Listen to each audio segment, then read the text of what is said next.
Tales of ghosts are as old as the hills, and even if you don't believe, they always make for good storytelling on dark, stormy nights.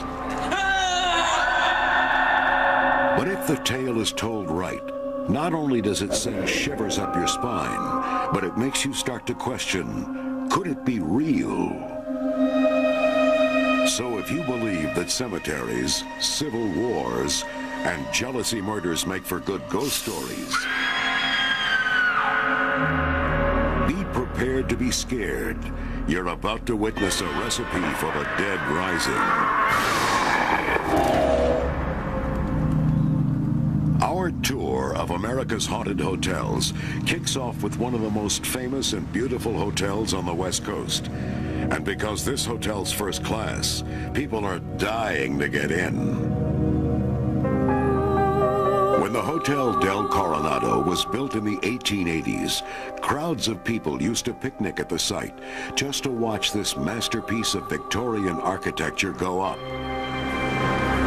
More than a century later, crowds still come to enjoy this elegant destination hotel, and with good reason. It's conveniently located on the small island of Coronado, just off the California coast, a short drive from the great restaurants of San Diego. There's something about the Del that is so unique. I think its history is certainly a significant magnet, and the architecture, as you know, you've seen it yourself, is absolutely spectacular. And the location, being on 26 beachfront acres, is truly almost impossible to replicate anywhere else. And for the last 100 years, the Coronado has attracted big names from all over the world, including world leaders, crowned heads of Europe, as well as American royalty. The Hotel del Coronado has even doubled as a movie set, like in the Hollywood classic Some Like It Hot, starring Marilyn Monroe. But this hotel's most famous guest might be a permanent resident. She's a Victorian beauty named Kate Morgan. I definitely believe that Kate haunts a hotel. But will you believe it too? The eerie tale begins as mysteriously as it ends. Kate Morgan checked into the Hotel del Coronado on November 24th, 1892. Suspiciously, she signed in under what would prove to be a false name, Lottie Bernard. She was alone, had no luggage, and appeared to be ill. One point she asked for a glass of whiskey to be sent to her room. She was very ill. Everyone at the hotel recognized that, and she was in a lot of pain. Kate Morgan spent 5 days at the Hotel del Coronado. On the 6th day, she was found dead. Kate's body was actually found here the morning after she killed herself by a hotel employee. After discovering her body, he alerted everyone at the hotel. Then they began the painstaking process of trying to figure out who she was and where she came from. When they could not really determine her exact identity, they did a sketch of her face, and they sent that sketch to newspapers and police agencies throughout the country. The newspapers around the country began calling her the beautiful stranger because of the mystery surrounding her identity. Finally, the police received an anonymous letter identifying her as Kate Morgan from Iowa. The news shocked the country. Suddenly, Americans became entranced by this mysterious woman who traveled alone, without luggage, and with an alias. You can imagine what a traumatic and kind of scandalous event this was back in 1892. Gradually, they pieced together the background of this tragic beauty. She and her husband used to ride the trains around the country and gamble. And she supposedly posed as her husband's sister so she could distract the gamblers, and then he would make money off of his competitors. But on the train to San Diego, Kate and her husband had a fight, and he left her. At the Hotel del Coronado, she waited, hoping he would join her. Finally, Alone and desperate, she gave up. Though Kate Morgan has been dead more than a century, she apparently has never left the Hotel del Coronado. She was young, she was brokenhearted, she was on her own, and she killed herself. And I like to say, you know, even a Hollywood screenwriter couldn't come up with a better potential ghost than that. Over the years, countless visitors to the Coronado have reported seeing, hearing, or feeling Kate's presence. Karen Lakis is one of them. As I'm putting the key in the door, I'm glancing over my right shoulder, and I glance over and see this beautiful, beautiful, stunning woman who's also putting the key in her door. And we nod as if to say goodnight. We don't speak. And I take one step into my room and realize that this is not a woman of our era. She was a woman dressed in a beautiful Victorian gown. Her hair was done up. She was absolutely magnificent. And I realized that I had seen a ghost. And many other hotel guests have made the same claim. Kate seems to appear most often in the room where she stayed during her last days. Hi, good afternoon. Welcome to the Dell. The Coronado's doorman, Wayne Wright, was showing curious tourists through the room when he noticed something very unusual. I'm standing about probably 4 feet from the actual bed, and I looked down and I noticed that there was an imprint of a person actually lying, like someone was lying in the bed. There was the shape of the body, and then in the pillow there was an indent. I just reached down and grabbed it and just tried to pull, and it wouldn't straighten out at all. At that point I was like, okay, obviously not the professional to deal with this. Later that evening, a couple staying in the room said they had their blankets jerked away from them in the middle of the night. The wife remembers having the covers taken away from her, but she thought her husband was hogging them. And only the next morning did he say to her, "Did you see what happened?" And what he saw was the outline of a woman ripping the sheets and blankets and bedspread off the bed. You might think all this activity would make the room unpopular, but think again. People are attracted to this. There's a curiosity about the unknown. If you say, gee, I'd really like to know more about that. And so there are people who really get excited about this kind of stuff, and they'll call here and specifically, emphatically ask for this room. They want to stay in this room. Just forget staying in room 3327 on Halloween. That's Kate Morgan's room, and it's usually booked. But don't worry, you're just as likely to see Kate any other night of the year. Of course, there are no guarantees, but if you keep your eyes open and your nerves steady, who knows? You just might meet the beautiful ghost of the Hotel del Coronado. Coming up,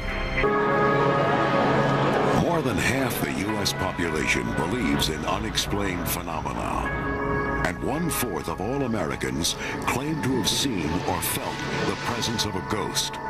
But whether you believe or not, everyone seems to love the thrill of being scared.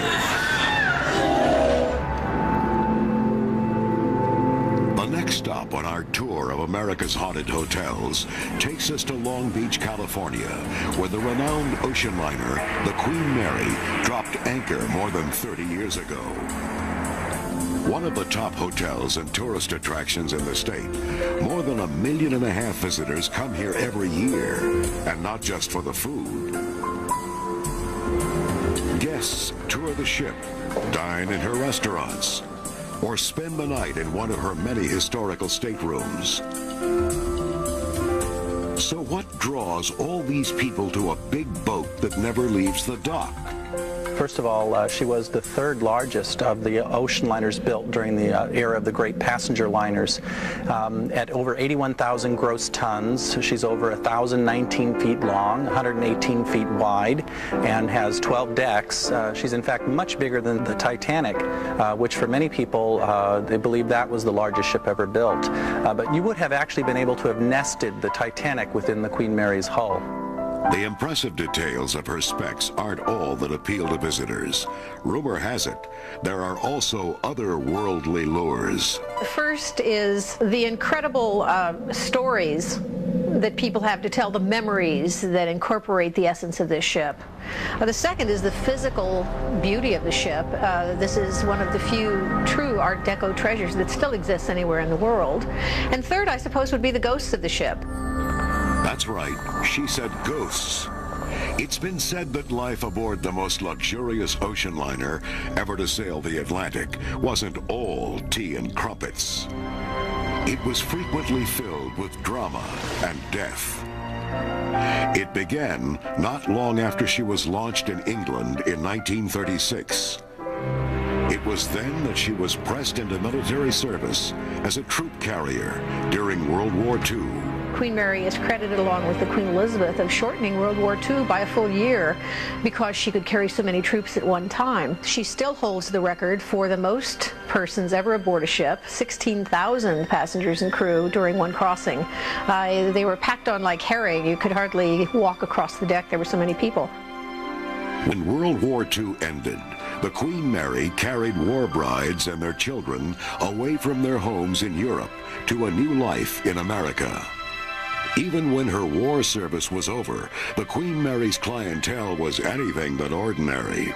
Film stars such as Bob Hope, Elizabeth Taylor, Fred Astaire, probably the world's most famous romantic couple, the Duke and Duchess of Windsor, traveled frequently on the Queen Mary. In addition to the legendary names, there have also been some legendary tales. Records show that in the more than 6 decades since the Queen Mary made her first transatlantic crossing, there have been a large number of deaths on board the ship. And it's said that the spirits of many of those people are still here and make themselves known frequently. They're sort of minding their own business, doing what they would do during a passage on the ship, and they don't seem to realize that they're spirits. They seem to think they're part of the crew or part of the company of the passengers on the ship. In fact, ghost sightings are reported so frequently that the ship recently opened a new tour, Ghosts and Legends of the Queen Mary. We're now entering the officers' accommodations. This is an area of the ship where the senior officers had their cabins. And every part of the ship is said to have its own dark story to tell. 1947, a senior second officer accidentally drank some tetrachloric acid, thinking it was gin, and actually poisoned himself to death. Since that time, there have been reports of ghostly sightings in the officers' quarters and also in the bridge and wheelhouse directly above us. And that's just the beginning. One of the bigger parts of Ghosts and Legends is that it's in the lower forward areas of the ship, which have not been open to the public since the ship arrived here in '67, and before that only available to the crew members. So the public has never been in these areas. There are boiler rooms and storage areas way below the waterline. This dark and creepy underbelly of the ship is the last place you'd want to be trapped. A perfect place to tell a ghost story, I should add. We're now entering a part of the ship known as the isolation wards. These were hospital facilities that were designed to take care of passengers who were discovered to be traveling with communicable diseases. It's also been documented that the isolation wards were used as a holding area for stowaways that were arrested traveling illegally on board the ship. But rather than being jailed here to face the consequences, some of them committed suicide. And one of the most famous ghost stories is reported to have happened right here. Down in the depths of the Queen Mary shaft tunnels is watertight door number 13. And in July of 1966, a very tragic accident occurred here involving a young fireman's apprentice. The young man opened the door to get through but got caught by it. And you can see by the size of the door and also these massive gears, it would be very painful. The door came back on him and trapped him in here. He was crushed to death. And ever since then, strange supernatural occurrences have been reported at this very spot. Not only sightings of ghosts, but also of sounds and experiences. And we don't know for sure, but it's possible that the tragic accident that occurred here at watertight door number 13 may have something to do with the supernatural phenomena that occur in this area of the ship. But this isn't the only place they say spirits tend to gather. Many believe the swimming pool is the most haunted part of the ship. People claim to hear laughter, splashing water, and wet footprints, even though there is no water in the pool. There are some psychics that believe that there are over several hundred ghosts that occupy this area of the ship. And they believe that there's a vortex into another dimension by which these ghosts come and go.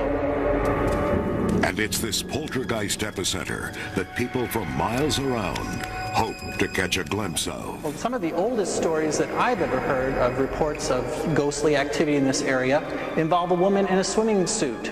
Sometimes she's seen around the swimming pool ready to dive in. Sometimes she's seen up on the balcony. But in any event, she always disappears.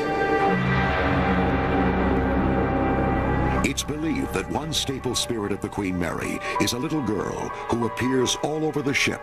Yet the story behind this little girl ghost will forever remain a mystery.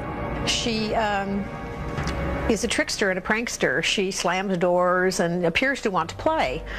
People will look up and see this little girl in a bonnet with a period dress. They'll realize she's sort of floating and look down and see she has no legs and disappears. But she's pretty spectacular. The staff says that ghost sightings are so common among the crew members that you're not really considered official until you've had one. It's sort of like a tradition, you know, a rite of passage. We like to call the people who haven't had an experience here paranormally challenged. Some people have suggested that the owners of the Queen Mary take steps to get rid of their ghosts, maybe a giant shipboard exorcism. But the staff adamantly disagrees. No. We figure they are having a good time. They might as well stay and enjoy themselves. I have never really spoken to anyone who have felt threatened or endangered by any of the experiences that they had. So I think for the most part, the hauntings of the ship only help to enhance the romance and the nostalgia of the Queen Mary. So don't be fooled. One trip aboard the Queen Mary, and you might be convinced that it could be one of America's most haunted hotels. Still to come, hundreds of hauntings reported at the same blood-strewn site. Find out why spirits might linger on this hallowed ground. And which haunted hotel was made famous by the king of horror novels? Here's a hint. Here's Johnny. People love to be scared, which is why the American curiosity with the undead has long been a staple of the entertainment industry. I'm Vincent Price. You're invited to my party in the house on Haunted Hill. They're called horror flicks, and they leave audiences screaming for more. There are some who would argue that you don't need $1 million movie to see ghosts. That is, if you know where to look. Our tour of America's haunted hotels stops off in the Rocky Mountains, just above the small town of Estes Park, Colorado. It's famous for its magnificent views, its incredible turn-of-the-century architecture, and maybe even its ghosts. You can expect to see ghosts almost every day, if you're lucky. Welcome to the Stanley Hotel, where horror meister Stephen King wrote portions of his best-selling novel, The Shining. In the summer of 1973, Stephen King camped out in room 217 and let the Stanley's supposed apparition population inspire him. And although the Stanleys' real ghost stories are not quite as gruesome as those in The Shining, they're still said to spook the masses. They're not going to throw you into the wall or steal your jewelry or things that some other ghosts might do. The staff claims that these ghosts will not hesitate to play tricks on you to get your attention. They just want to say, hey, I'm here too. The man who built the hotel was F.O. Stanley, a wealthy Boston businessman and inventor of the Stanley steamer, an early horseless carriage powered by steam. Unfortunately, rich as F.O. Stanley was, he was also very ill with tuberculosis. In the early part of 1903, he went to his doctor. He was weighing about 118 pounds. His doctor told him, and he put it just as bluntly, don't make any plans for the fall because you probably won't live that long. Stanley's doctor prescribed the clean mountain air of Colorado, so he and his wife Flora decided to build a luxury resort that would not only improve his health, but might also increase his wealth. And so, if he can't be where the action's going on, you know, back where all of his businesses are, maybe in a sense you can imagine he would be motivated to build this grand resort hotel to invite other successful industrialists out here. Basically, he brought the action back to him. A few years and $500,000 later, the Stanley Hotel opened its doors. This Heart of the Rockies retreat was immediately popular and remains so to this day. The Rocky Mountain National Park is about 4 miles from here, so you can come check in, spend the day in the park, driving around. There's beautiful hikes. In summer, we have an outdoor heated swimming pool. Hopefully, we'll keep you really busy. But they say no one is too busy to notice the ghosts. It's believed that Mr. and Mrs. Stanley are still there and are always ready to greet their guests. It's reported that Flora's favorite haunt is her old music room, and that she still loves to play the grand piano her husband gave her almost a century ago. The night manager was doing his paperwork at the front desk, and he heard what he thought was a radio. And so he went out into the lobby and was going to say to whoever might have a radio on, please turn it off, because it was late. And there was no one out in the lobby, and he walked toward the music room where the music seemed to be coming from. And when he got to the door, he could see that the piano keys were moving. When he crossed the threshold to the door, they stopped, and the music stopped. One family staying at the hotel even reported hearing Flora playing the piano in broad daylight. It was 11 o'clock on a Friday morning. The hotel was full of guests. It was the middle of the summer. They were walking by, heard music, followed the sound of the music, came to the music room, looked inside. No one was there. The music was still playing. They stepped inside, and the music stopped. It seems Flora has no interest in playing for a captive audience. It's also been reported that Mr. Stanley's favorite room, after all these years, is still the billiard room. It was during one of our tours, and the ghost of F.O. Stanley started to materialize behind one of the people on the tour. And then before he fully came into total detail, faded away again. And that's his room. The Pinion Billiard Room was his room where he liked to more or less hang out and play billiards and talk with his guests. But the staff also insists that the Stanleys like to keep a close eye on their employees. As a matter of fact, our front office manager was just saying that she was standing at the front desk, nobody was in the lobby, and she looked up and F.O. was standing in front of her with a long black jacket down to his knees, and she knew it was F.O. The most amazing story that I've heard involves F.O.'s picture being thrown across the room to land in a soiled spot on the carpet. And so we all assumed that perhaps Flora was upset with the spot on the floor and wanted that cleaned up. For most guests, the most interesting part of the ghost tour is the 4th floor. In the old days, servants of the hotel guests stayed up there. The corridors are narrower, the rooms smaller, and the ghost stories even more eerie. Paranormal research suggests that at least 12 different entities reside at the Stanley, and stories conclude that occasionally they show themselves all at once. On another occasion, a bellman came around the corner onto this wing, and as he did, every single door flew open simultaneously.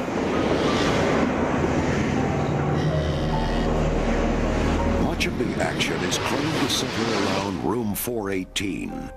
This is where the cleaning crew routinely hears strange noises and finds imprints on the bed, even when no one has been registered for the room. And sometimes, guests report hearing children playing in the hallways. On one occasion, 2 separate couples checked out before they were due to check out because they said that they couldn't sleep all night because of the children playing in the corridor and making noise.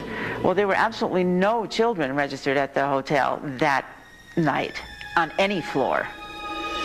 Years ago, word of ghosts at the Stanley Hotel might have ruined business. Today, it's a major attraction. I'd like to see something. I'd like to have some fun, but, I don't want to, freak out and go through years of therapy, So I'd like to see something and have fun, but nothing too traumatic. So if your idea of fun is seeing unexplained ghostly phenomena, you might want to get up your nerve and check into this scare palace. And while you're there, pay your respects to Mr. and Mrs. Stanley. They're always ready to entertain. Coming up, murder at a Louisiana plantation home results in an eerie ghostly legend when Haunted Hotels returns. At least once a year, Americans love to be scared. It's the celebration of All Hallows Eve, October 31st, better known as Halloween. But there could be some haunted houses to visit all year round.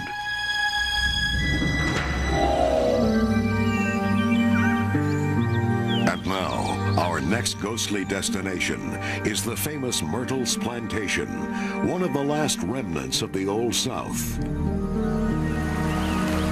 The Myrtles is located in St. Francisville, Louisiana, deep in the heart of the mysterious Bayou Country.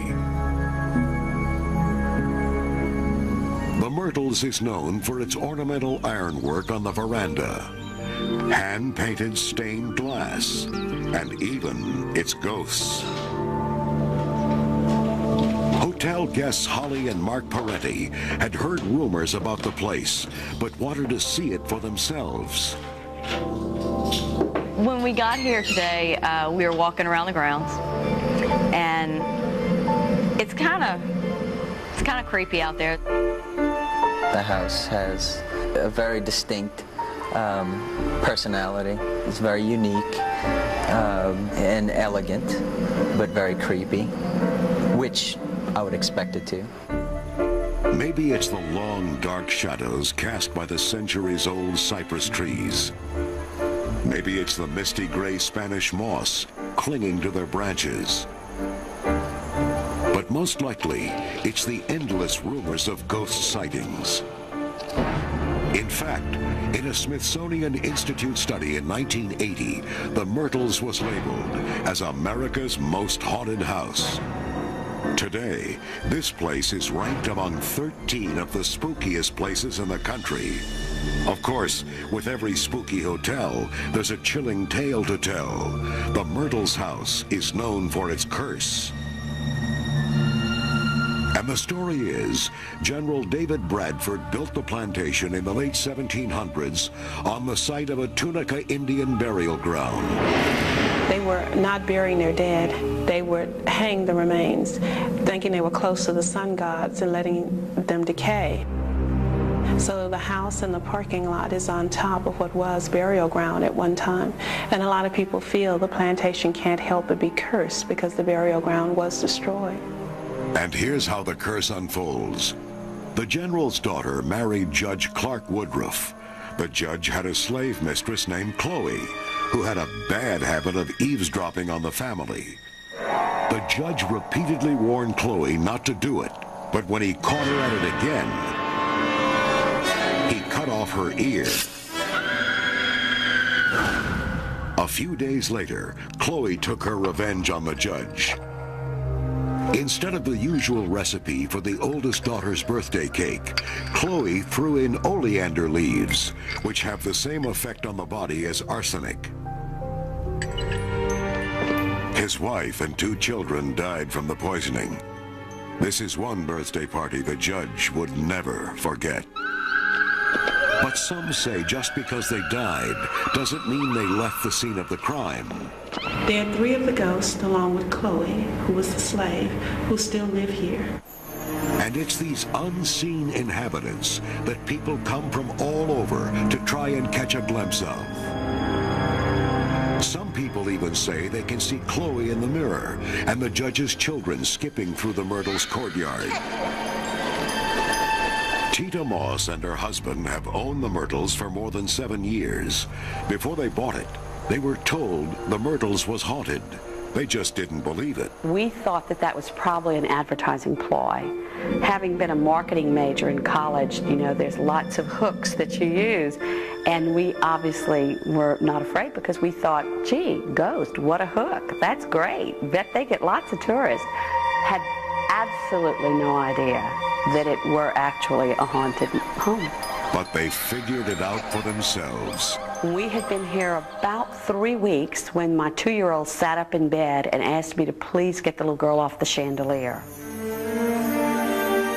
I immediately thought, this is going to be fun. Later, Tita took photographs of the plantation. When they were developed, she noticed something strange about the pictures. So here is a picture that was taken for insurance. A lady shows up who's transparent. She happens to have a turban on. And as you well remember from the tour, Chloe always wore a turban because her earlobe was severed for eavesdropping. The lady Chloe murdered Sarah Matilda and the 2 children. Can you see that you can just see the boards right through her body? Yeah. It's easily seen. As she looked closer, more strange figures seemed to be staring down from the plantation roof. Can you see the little boy and the little girl right here on the roof line? Right there. Is that not remarkable? The other thing that makes this hotel different is that the Myrtles doesn't provide any television, telephones, or radios. So what you see, or rather what you don't see, is what you get. You want something to happen because it's like everyone is expecting you to come home with the story. And so you want something to happen, so you don't want to be like a wasted trip. But then again, I'm not so sure I want anything to happen at all. But when morning came, they had a story to tell. Shortly after they went to bed, they supposedly were awakened by the sound of footsteps. She was talking when it happened, and I didn't know she knew that I heard it. I kept it to myself because I figured if I acknowledged that I heard it, it would freak him out even more, so I just kept my mouth shut. But after that, I laid awake, my eyes wide open, running on pure adrenaline. Later, Holly claimed to have another encounter. I went back over to get the shampoo out of our room, and I didn't want to tell him this, but I swear, when I was walking back, I heard little, like, footsteps following me. What? Like light little footsteps following me like a little kid or something. I'm serious. Though Holly and Mark were scheduled to stay another night, they decided one night was enough. They were convinced the Myrtles was haunted. I did it once. I don't need to do it again. It seems the Myrtles has enough hair-raising tales to last this lifetime, and maybe a few more. Coming up next, in the bloody summer of 1863, more than 50,000 men died at the Battle of Gettysburg. Today, their spirits still haunt this hallowed ground on America's Haunted Hotels. Ghosts, ghouls, goblins. Are you a believer yet? On America's Haunted Hotels, you've heard amazing stories of ghostly apparitions. First, we checked into the Hotel Del Coronado outside San Diego, California, where a suicidal beauty has been haunting the halls for the past 100 years. Then, we hopped aboard the most legendary floating hotel in history, the Queen Mary, docked in Long Beach, California. The spine-tingling stories of accidental deaths occurring on this ship are not for the faint of heart. Next, we toured Stephen King's inspirational ghostly abode, the famous Stanley Hotel in Estes Park, Colorado. And we dared to venture into the Myrtles Plantation House, where the curse of the Tunica Indian burial ground took its toll on a Southern general and his family. Our tour of America's haunted hotels continues with a place steeped in American history. The fields are green and peaceful, the town quaint and charming. But on 3 hot July days in 1863, Union and Confederate soldiers fought the bloodiest battle in the Civil War, the Battle of Gettysburg.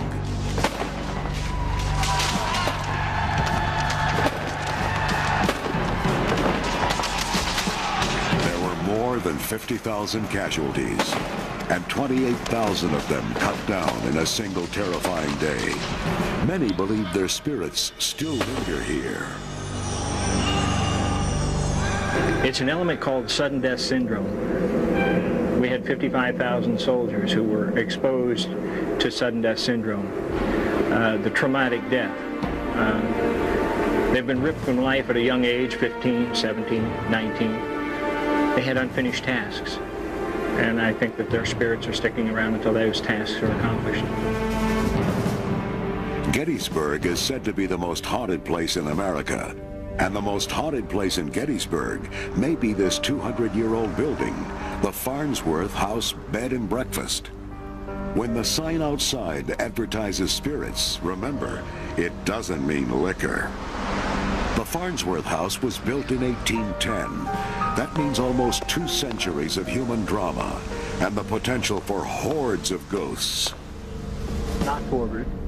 In fact, which is why the Farnsworth House staffers regularly try to contact their resident specters through routine seances. At this point, if you would be kind enough to please join hands, we will let the seance continue.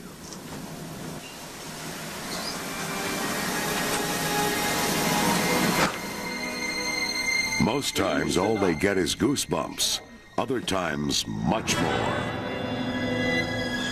For a relatively small structure, it's said that the Farnsworth House has a pretty hefty ghost population. From cellar to garret, there may be as many as 14 different war-torn spirit entities. But surprisingly, not all of them appear to be soldiers. One of the spirits had given birth to a stillborn child. It was a traumatic experience for her, and she's still here as long as the spirit of the child remains in the house. In addition, another woman haunts the bedrooms, a midwife named Maria. Some guests who've stayed in this room say they woke up to see a woman standing beside the bed. There seems not to be a mean bone in her body. She just is somebody who is very, very caring and looks after people. But most of the ghosts are said to be connected to the Civil War. During the Battle of Gettysburg, Confederate sharpshooters holed up in the Farnsworth House garret, kept the Yankees pinned down with sniper fire. And the story is, after long nights of shooting, the soldiers would gather together to rest and sometimes play music. Guests have reported hearing what sounds like a mouth harp being played in the wee hours of the morning. About at 2 o'clock in the morning, sounds like a gentleman setting up here playing this mouth harp. Well, who could be up there at 2 o'clock in the morning? The answer always is the same, there's nobody.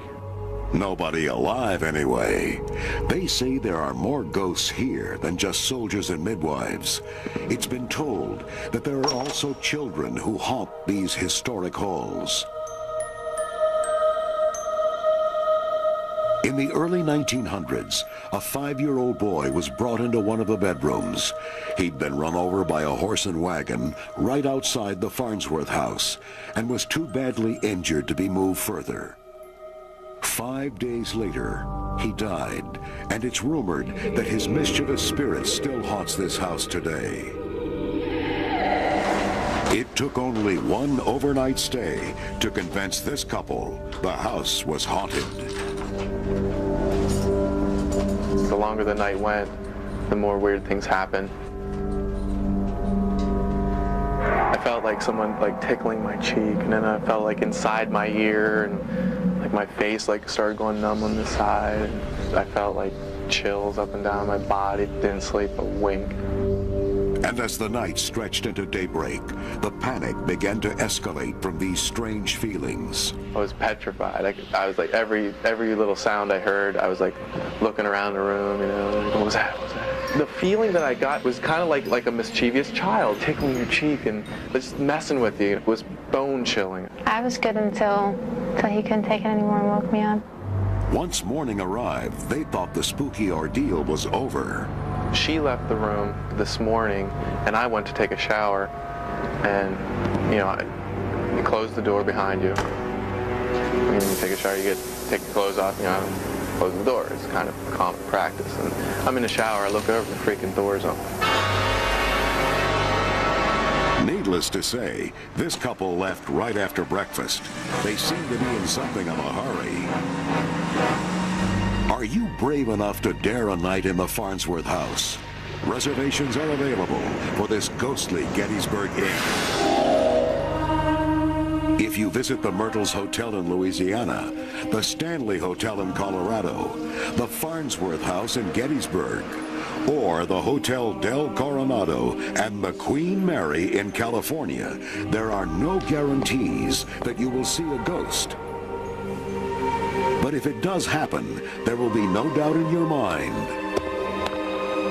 When people talk about how do you know when you're in love? Well, you'll just know. How do you know that you experienced a ghost? You'll just know. When the Hotel Del Coronado was built in the 1880s, crowds of people used to picnic at the site just to watch this masterpiece of Victorian architecture go up.